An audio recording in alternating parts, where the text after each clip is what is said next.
No. Yeah. Yeah. Who's the best women's champion? It's Britt Baker. But it's really Thunder Rosa, isn't it? No. No? Wait, I said Thunder Rosa. Ah! Isn't that rude? We know it's Thunder Rosa. But it's also Britt Baker. Hey, it's your guy. The guy that has weird hair right now because he's growing it out. It'll be long. It'll be nice. It'll be better. But tonight, it's Yeager After Dark. Reviewing Dark Elevation. Loki. Not y'all. Y'all could never hurt me. Look at me. I'm just... No, can't do it. But anyway.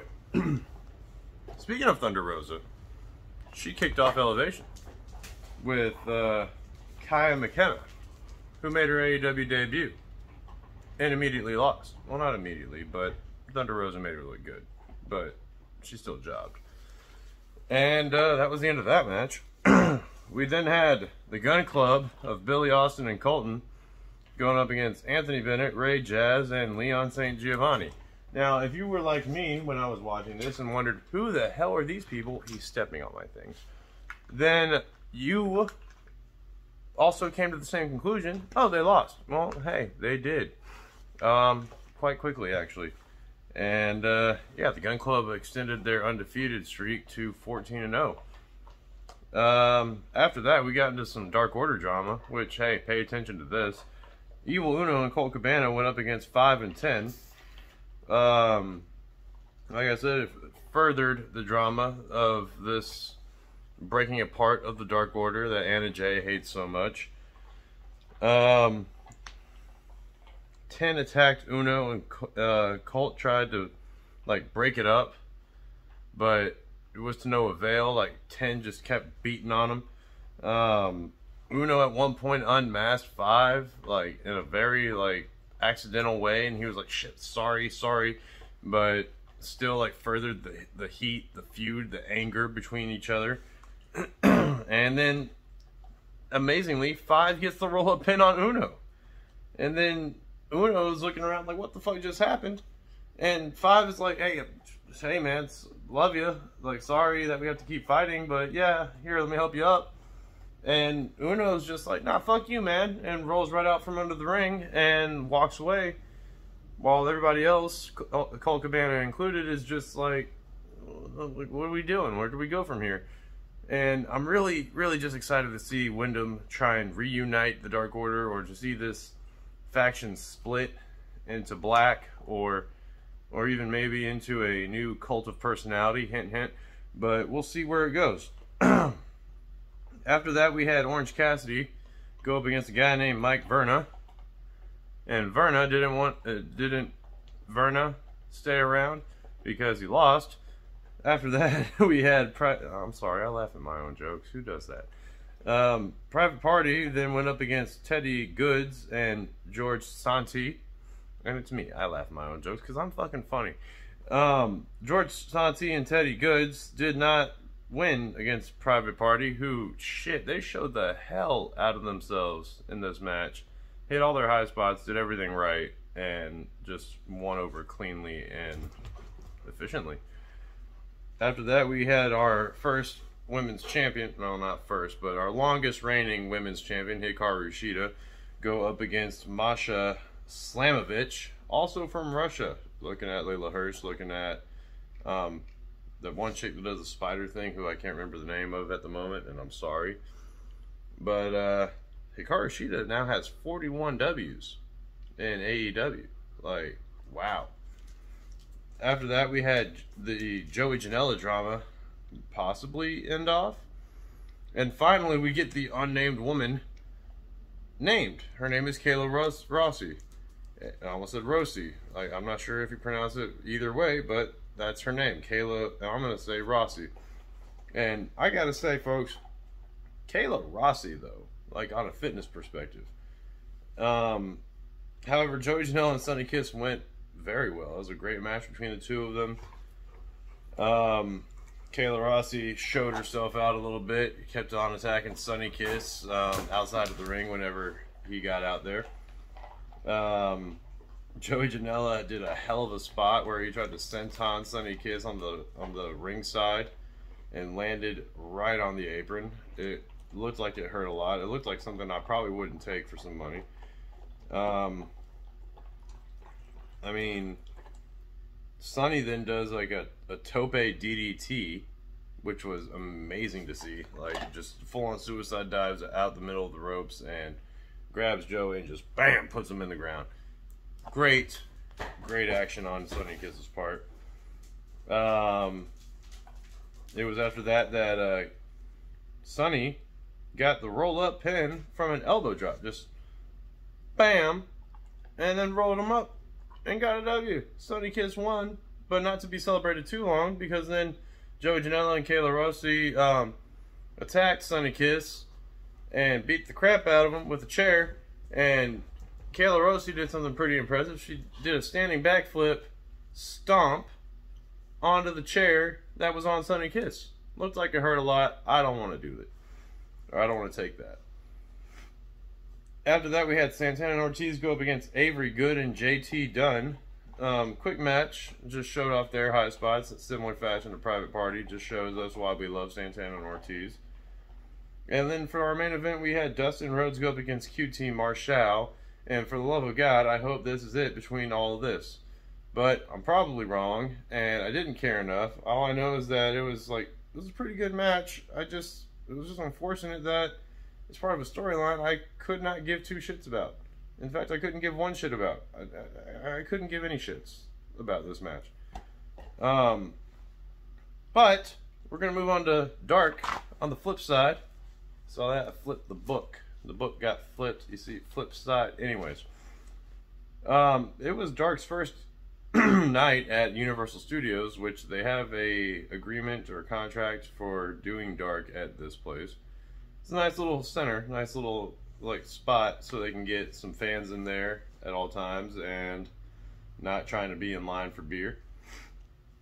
It started off with Wardlow giving a promo, reminding everybody that this is Wardlow's world and that he's just gonna run through it. And he immediately showed us that in his match against JDX, which the announcers, being Excalibur and Taz, reminded us that Wardlow has shortest in-ring time over most matches. Meaning, his matches just go by so quick, but he's got so many goddamn W's from these matches. It's an interesting and fun stat to point out. Needless to say, Wardlow got the win over there. Next we had Big Swole go up against Alley Catch, which is a cute little name, but too bad it wasn't cute enough to get a W. Big Swole takes that. Santana and Ortiz then showed that they were going into overtime with their wrestling, and they went up against Chaos Project. Fun match. You know, Luther being Luther, using Serpentico as a weapon, as he usually does. But Santana and Ortiz were the better tag team. After that, we had Joey Janela go with Kayla Rossi up against Dylan McQueen of the Nightmare Factory. It's funny because Dylan McQueen, while being a Nightmare Factory product, has the same kind of vibe. I shouldn't say the same kind of vibe, but has a similar vibe to Sonny Kiss. And now Joey Janela and Kayla Rossi are just running roughshod over this kid. And they take that W with Rossi's help. But goddamn, Kayla Rossi is just a powerhouse, and you know what? She's going to be some real competition for Jade Cargill at some point. I could just see it. After that, we had Ty Conti come out with Anna Jay and -1 go up against Marina Tucker, and it was a fun match to see Ty Conti though. But it was a fun match to see Ty Conti in action, and yeah, she got her W respectively. After that, we had Lee Johnson and Brock Anderson go for the win against Luke Curtis and Cameron Stewart. After that, we had FTR go up against Stallion Rogers and Anthony Green. And boy, oh boy, are these some names as far as Stallion Rogers is concerned. But FTR takes their W ahead of their L to Sting and Darby Allin. After that, we had the Bunny go up against X Tina K, not Christina K, X Tina K. Don't know why her name is X Tina instead of Christina, but you know what? We're just rolling with it because these are what wrestlers do. Bunny won.